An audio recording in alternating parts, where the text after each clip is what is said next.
Welcome to the Mile High Fi podcast. My name is Carl Jensen, and I'm here with my co-host. I'm Doug Cunnington. And we have a very special guest today. We are actually at Camp FI this weekend, and we happen to have the founder of Camp FI, Stephen, here with us. Hello, Stephen. Hey, thanks for having me. Yeah, thank you so much. So I think what we want to do today is talk a little bit about what Camp FI is, how long you've been at it for, and we'll see where that conversation takes us. When did you get the idea for Camp FI? What was the idea, and when was your first one? So I had the idea of Camp FI. It sort of evolved from another idea.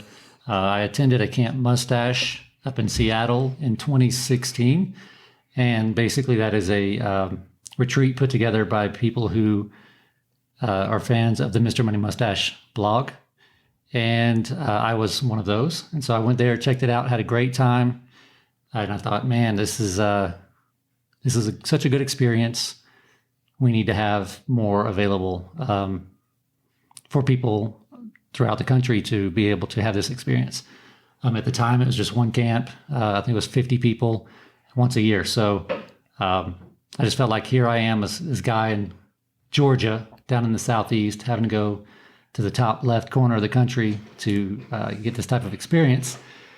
And maybe we can bring that experience down to the Southeast. And so I asked the organizers there, say, can I put on a Camp Mustache in the Southeast? And they were super supportive, and they said, absolutely. So we did that in January of 2017.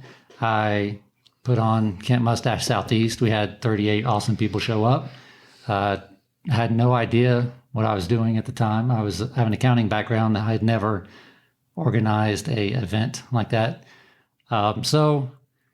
It was a success. People enjoyed it. And afterwards, I was like, man, you have one in the Northwest. We have one in the Southeast. How do we get this to be even more accessible to other regions of the country? And so Emma, who was one of the original organizers for Camp Mustache at the time, she was supportive. And so she thought it was a great idea.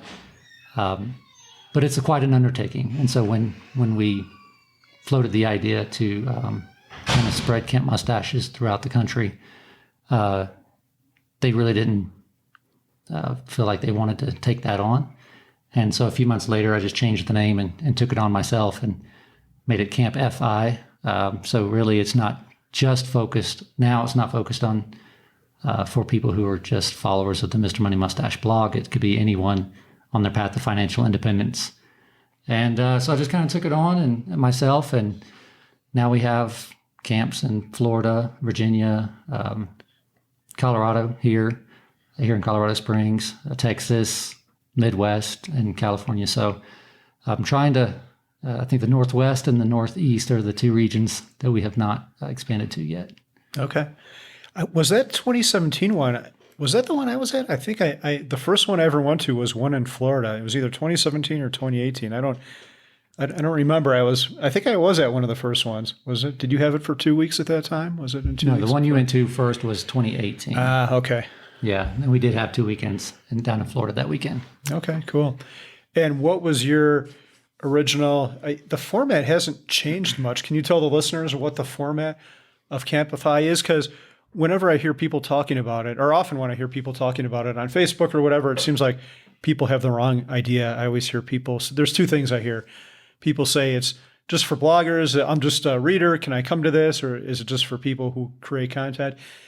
And the other thing I hear is this misconception that it's just a bunch of people coming around to talk about index funds for like 3 days or something like that. And both those things don't sound like fun ideas, and they are not what Camp FI is. So can you tell us a little bit more about what a weekend is like and what the format is like at Camp FI? Yeah, so the purpose for me for Camp FI is it's a community builder. So it's designed in a way where we do learn information kind of in a formal way in some parts during the camp. So we'll have a few, maybe 4 to 6 formal presentations. I say formal, but it's informal, formal. Everybody gets together in one room and listens to a speaker for about an hour. So that we have 4 to 6 of those every camp. And the rest of the time is just downtime. I think a lot of people sort of in this community identify as introverts. And so we like our downtime. We like our alone time. We don't want to fill every second up with social interaction. So, and some of us do, but so I really try to incorporate a lot of downtime. So that's where the magic happens. It's the conversations when you're sitting around the table on the patio and you're just talking about life. And you said a lot of people that you see kind of think it's just a lot of people talking about index funds. A lot of those types of things we sort of already agree on. So there's really not much to talk about in that space here. Granted, there are people who come to these things, like the attendees, they stretch. It could be anywhere on their financial journey. So it could be someone who their friend just told them about them and they know nothing about, or they're just getting into being intentional with their finances. And then there are people who could be already retired and know it all, but not know it all, but like they're just here mainly for the community and not really just to learn the nuts and bolts of the process. So because we tend to sort of agree on sort of the broad aspects of a typical financial independence journey, we're not sitting around talking about index funds. That's really not an interesting conversation for us because it's something we kind of already agree on. So we might be talking about like a business that we're starting or want to start, or our kids, or just things that I just realized I'm looking at you the whole time. So, yeah, I'm here sorry. too. Yeah. Oh, hey, how's it going? But it's just a lot of other things that are important in life that we talk about. And like for me, I take advantage of that because it's not very often that we are surrounded by kind of a lot of people who think similarly to the way we do about life. And it's not just about money, but just about life in general.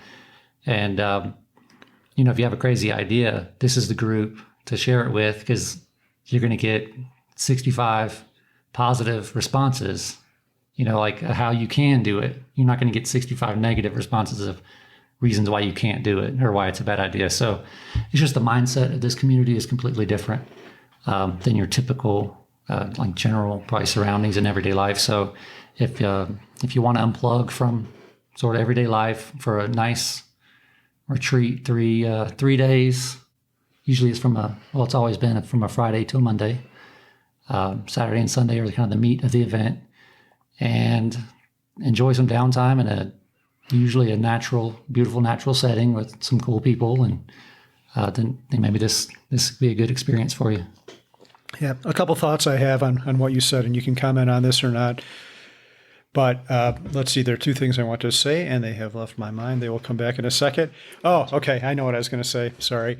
If I had to guess, I would guess that most of the attendees of these things would identify as introverts, but this is my fifth one. And if that is the case, and I think it is the case, you'll never see so many introverts acting like extroverts because I'm old. I go to bed early. I'm in bed at like 10, but I know there's people up till 4 a.m. playing board games, or I don't know what those people are doing till 4, but I'm too old for that kind of stuff. But it's kind of like a big fun weekend party. And I think the reason why that is, you alluded to it a little bit, Stephen, is that we all have the money stuff in common, and that acts as a filter. So people who have that in common tend to have a lot of other things in common. And the way I think about introverts is we probably are introverts. We're probably uncomfortable around most people, but when we're around our people, and I don't want to sound too judgmental, I'm not trying to say anyone else is bad or good, but when you've got that as a filter, you're going to have a lot of other stuff in common. And all of a sudden you're with people who don't want to talk about the local sports team or zombie TV shows or any of that stuff. You can get right to the meat of thing. And there's people who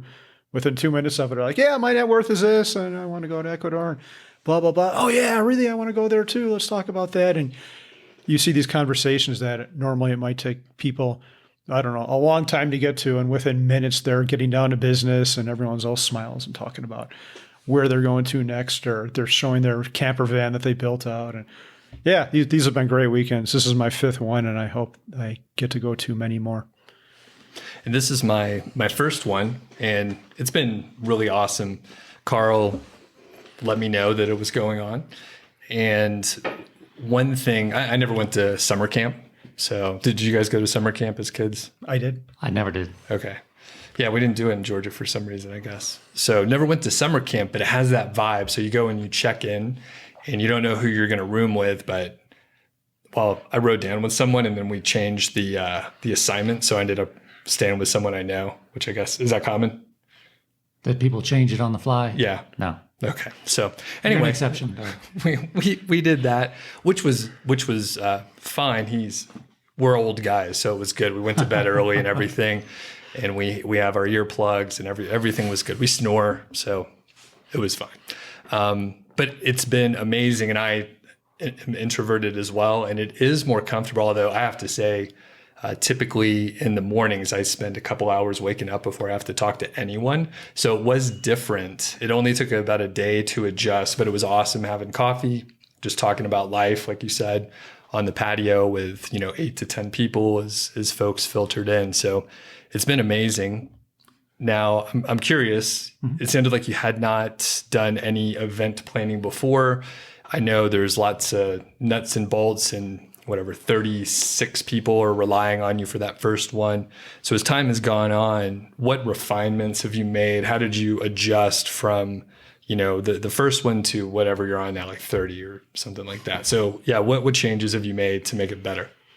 Yeah, so the first one that I did again was in January of 2017, and we had 6 speakers. And so I asked the speakers, I said, you have an hour to discuss whatever your topic is. And one of the refinements that I've done since then was, is I've asked them to reduce the amount of their time for their talk.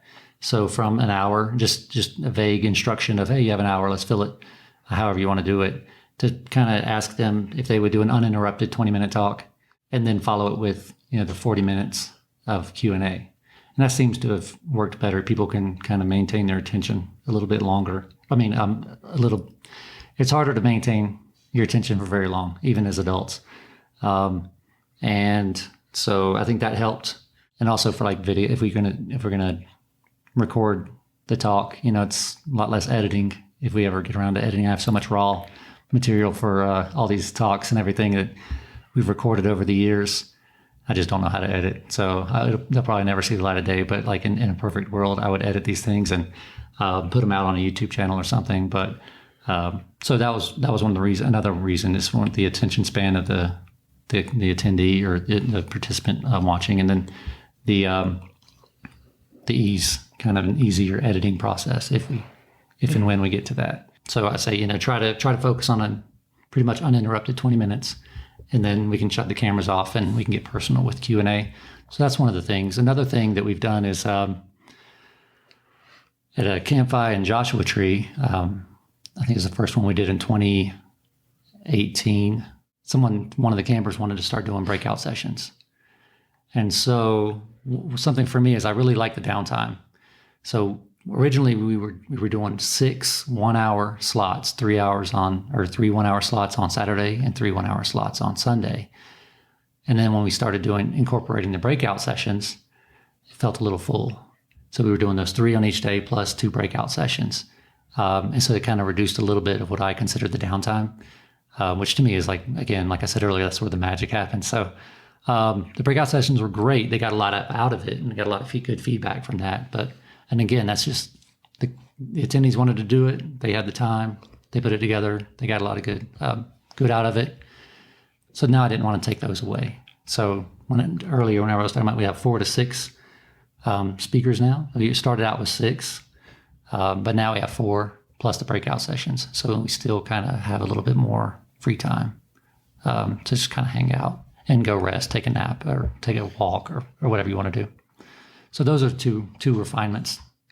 Nice. And I think I probably already agreed to the downtime portion, but it does allow people to like go on hikes in the cool areas that we're in and then not feel so busy.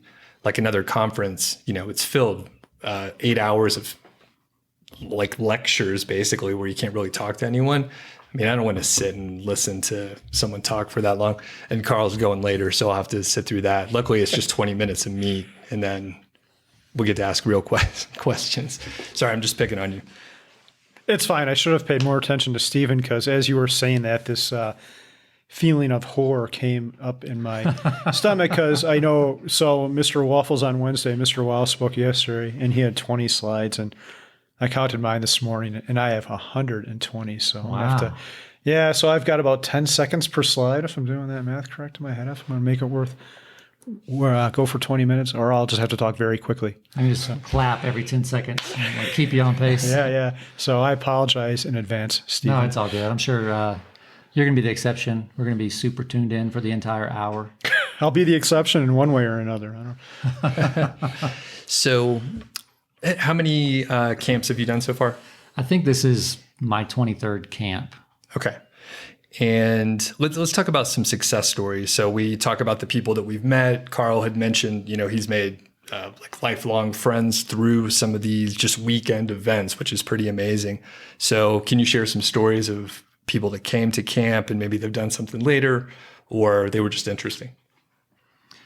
Yeah, one that stands out. There's a few, and hopefully there's a number that I don't know about. You know what I mean? So that's kind of the point of this whole thing, is just to kind of people get together, energize each other, and then go their way. And then however that ripple effect, goes out, it goes out. And so hopefully there are a lot of success stories that I don't know about, but there's a few that I do, or at least what I consider success stories. And one of them is, there was a woman who down in Florida who brought her partner, and I think that he really wasn't into the finances the way she was, and you could kind of tell.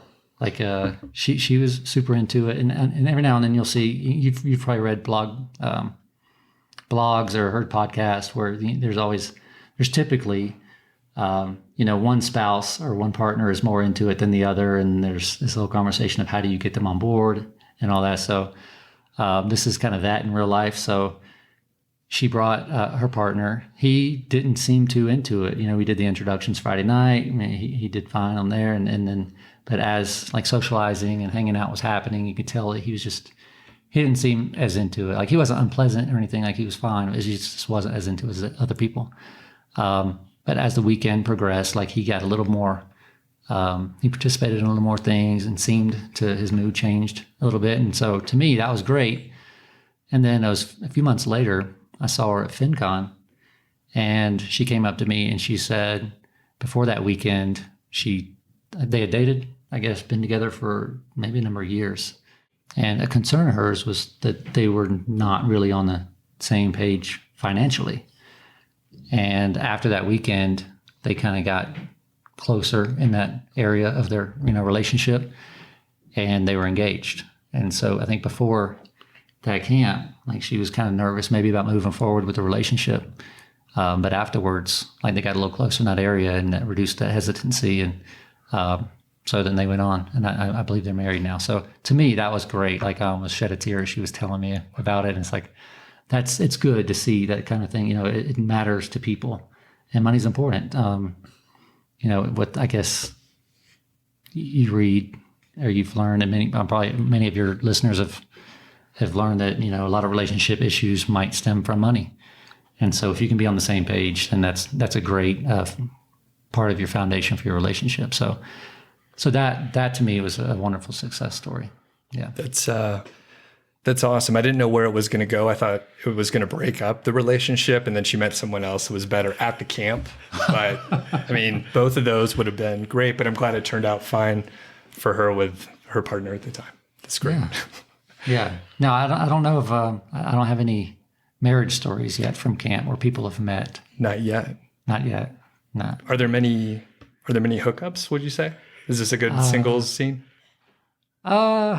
I don't know. No, Okay. I wouldn't say no. I wouldn't say. I've met people, and I mean, I think other people have like met friends and things like that. But as far as anything that's led to maybe a marriage or like a serious relationship, I'm not aware of. Yeah. Good answer.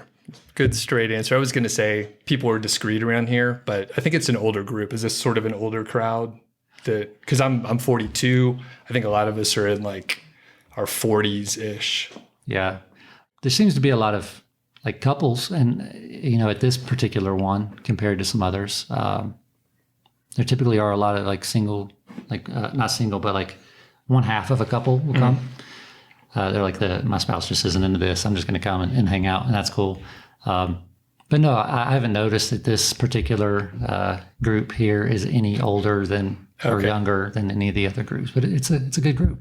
Yeah. We span. I mean, we have a 15-year-old here we have kids. Like there's 2 babies. Like they average it all out. Yeah. They bring the average age down. So we're super young here. Just to be clear, the 15-year-old came with her parents, right? Right. Okay. Right. But you know what? We did have one earlier this year in Virginia, a camp.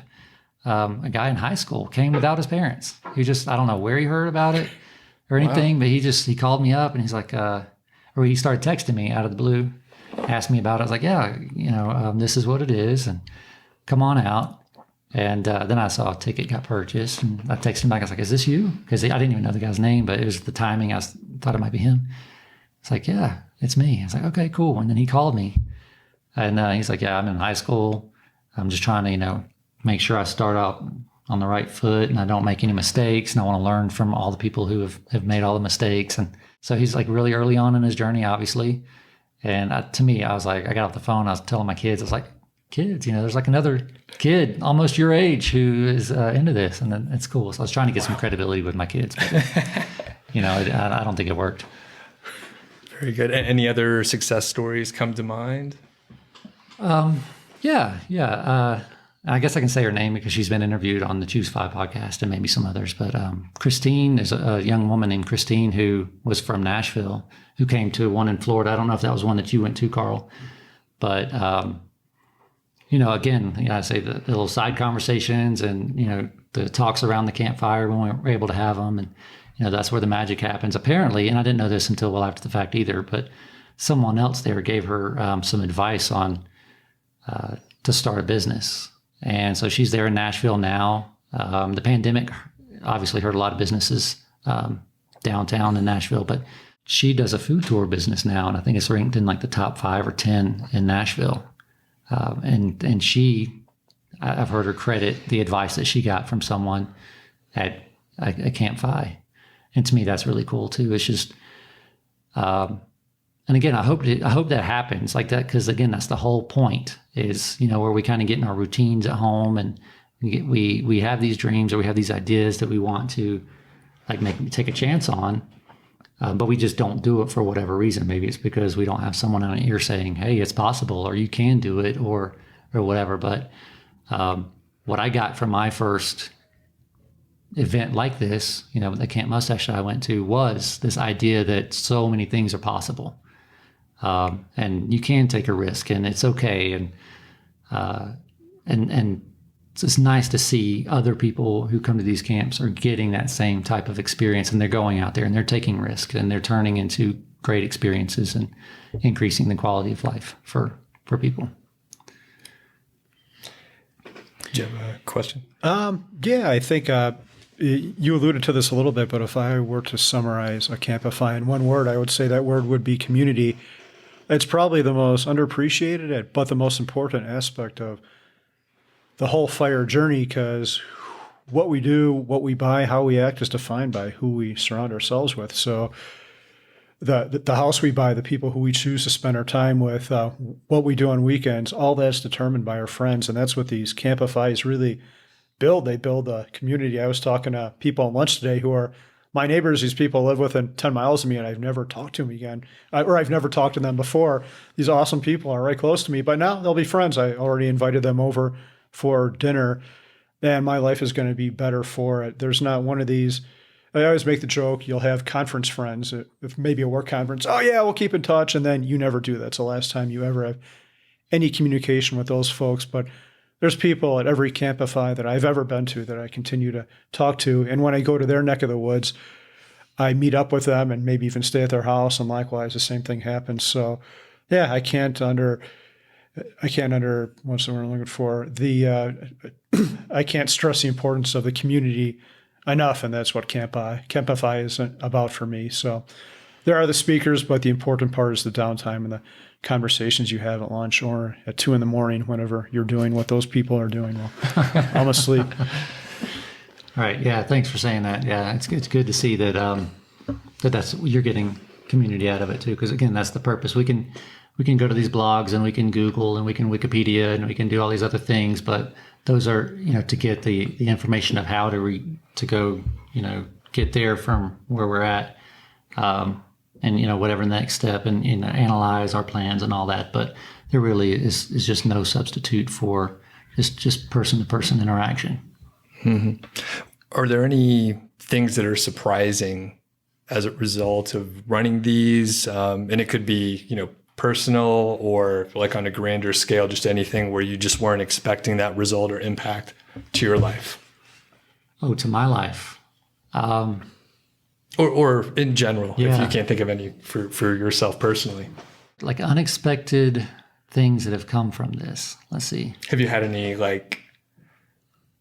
offers to partner with people that seemed like a good idea, or people just reached out to you and they thought, hey, it's really great what you're doing, or, something like that? Yeah, no, I mean, I do get a lot of positive feedback. It's one thing I am surprised. I'll say this is whenever I first started, one, I didn't know what I was doing. I was just like, hey, okay, so here's the thing is like, I just kind of did it on faith. Like it's going to all work out. With a little bit of support from Emma, like I said before. It's like if she says it's good and some of the other organizers say that, it's worth taking a chance on, just go do it. And so I just took that and ran with it. And I didn't know if it was going to be my first and last event that I ever did, because I've never done it before. So what I did is I just was like, man, I'm kind of early on in my FI journey and getting used to all the different topics. And there's some things I want to learn. So I just kind of created the panel, or the speakers were things like that. Just I was interested in. Like we had Brooks, who's a guy who was putting together co-housing in Gainesville, Florida. I reached out to him. I was like, hey, I'm interested in co-housing. Do you want to speak about this co-housing project that you're putting together in Gainesville? And he's like, yeah. I was like, okay, great. I don't know if anybody else there is going to want to even hear about co-housing, but I do. So let's do that. And then travel hacking, credit cards, things like that. I knew a lot of people did it, and that's kind of in this community, but I never got into it. And so it was a little intimidating for me. So I was just like, I reached out to Brad Barrett, who had never, I think at the time he did Richmond Savers and Travel Miles 101. And it was a little bit before the Choose FI podcast started. So I reached out to him and I was like, this is what I'm doing. Do you want to come down and speak? And basically give me a travel hacking 101 lesson. And everybody else there too, if the other people do show up. And he's like, yeah, I'll do it. It's like, okay, cool. So that's kind of how I created that lineup, and there were some other people who said yes. And so it was a great thing. And so I just kind of created it for what I would want. Because to me, I looked like I figured that the typical person who was going to come to this would be, somebody like me, who was just wanting to get into it, get connected, and learn a little bit more. And so that's sort of how I shaped that thing and that camp. And I was just really surprised how well it turned out. And again, it was all new to me, and it was just taking a chance.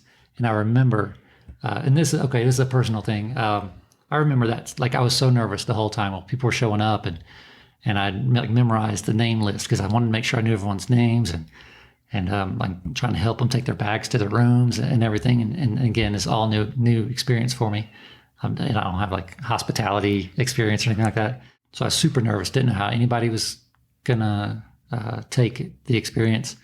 But then it was a Saturday night, and I walked in and to dinner, and there was just this, everybody's talking and having a good time and smiling and laughing. And I just remember being very overwhelmed. I was like, man, this is a good thing. So that motive, at that point, I realized this could be a thing that we can keep trying to do. People are getting value out of it. But I was surprised at how overwhelmed I was at that point. So yeah, there's that. And then, again, just the fact that, here we are 4 years later, 2017 is when I did my first one. And this is 2021, so 4.5 years later, we're still doing it.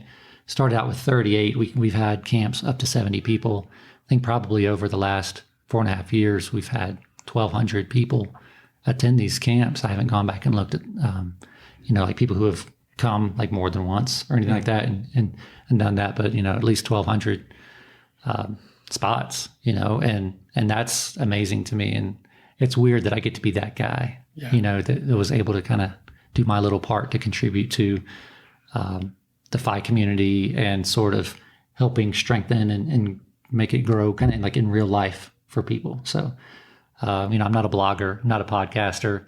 I have my own like life that I'm doing back home in Georgia. But this really is a fulfilling thing for me, just to kind of just play my part in supporting something that I really believe in that makes people's lives better. It's beautiful. I'm looking out the window. We're here at the retreat center, and I'm looking out, and a buck just passed by with this huge wreck of antlers. There's people playing spike ball. There's kids playing chess. So I think of what you just said, Stephen, with watching those first 38 people at dinner for the first night ever. And then this is a continuation of it right here. And there's Mr. Waffles with his baby. I mean, what a beautiful scene right out here. So you've created something special, Stephen. This is wonderful. Well, thank you. You know that I got a lot of support, and you're one of those people that have been to a number of these, and you help advertise whenever we have some camps coming up, and and you're not the only one. There are a lot of people who are very supportive of this project, and so obviously I couldn't do it without you guys. But thank you for all the support that you've given over the years, and thanks to everybody else, all the speakers and all the attendees who've come in the past. And now that we're coming out of the pandemic and we're seeing attendance back up, I'm optimistic that we'll be able to keep this thing going for an indefinite amount, into the future. Awesome. Are there any, I guess, upcoming plans, anything new or things that you're excited about for, other than having full attendance and being able to, we actually have a little buffet, which I was surprised. So it's like a Ryan's buffet. Like, you know what I'm talking about, the Ryan's. Carl didn't know these Ryan's steakhouses. Terrible food, but I loved it when I was a kid. Yeah, we have one that now in Warner Robins. It's been I enjoyed going there, but now it's like been completely remodeled. It's a fancy sushi place now at Warner Robins, there where I live. And every time I drive by, I'm like, I remember Ryan's. That was good. I don't even know. Do Ryan's exist anywhere? I don't know. I am not sure. It may have just been our little corner of the world there. Gone the way of Quincy's, or yeah. I think I had a question in there, and then I started talking about Ryan's. The buffet. Ridiculous. Yeah, the buffet. Any new stuff coming up? Things that you're excited about in the future? Any format changes or anything like that? And there's more Camp FIs coming up this year. So why don't you say where and when those are as well, in addition to what Doug asked? Okay. As far as format changes go, I'm a simple person. Like, if it seems to be working, then I'm not going to try to, fix something that doesn't seem broken. But I'm open to suggestions, Doug, Carl, if you guys have any suggestions on some format changes in the future, I'm all ears. But later on this year, we have a few. I try to do Camp FIs, if possible, on 3-day weekends, like federal holiday type weekends, so people who are working don't have to take as much time off. So Labor Day is the next one. It's going to be just outside of Minneapolis, Minnesota, at a city called Marine on St. Croix.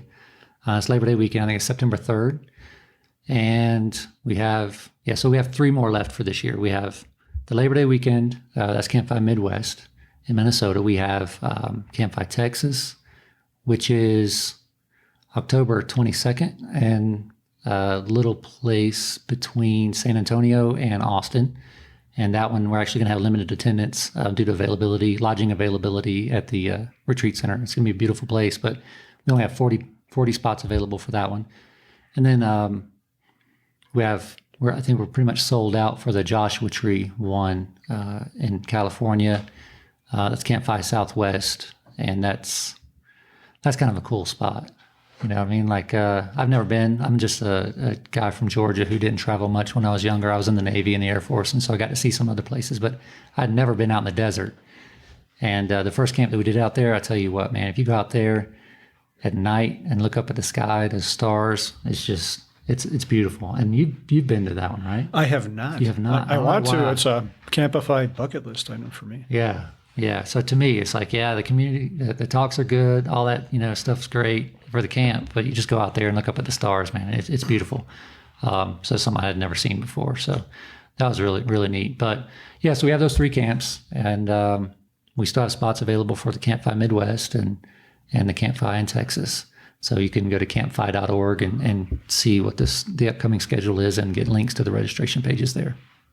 I'm probably a little bit biased here because I'm from the Midwest, but I was at the Camp FI one, the Midwest one a couple of years ago, and I thought it was wonderful. The setting was beautiful. That was a great one. They're all good, but that one is a little bit special to me. So green and right near the river that separates Wisconsin and Minneapolis, I think, or not Minneapolis, Minnesota. Right. I swear I'm from the Midwest. I do the same thing. But yeah, that one was great. Yeah. So when the first time we went there, they have the retreat center. They have canoes and kayaks and stuff that you can take into the river. And I'd never been to Wisconsin before. And I didn't know that on the other side of the river is just Wisconsin.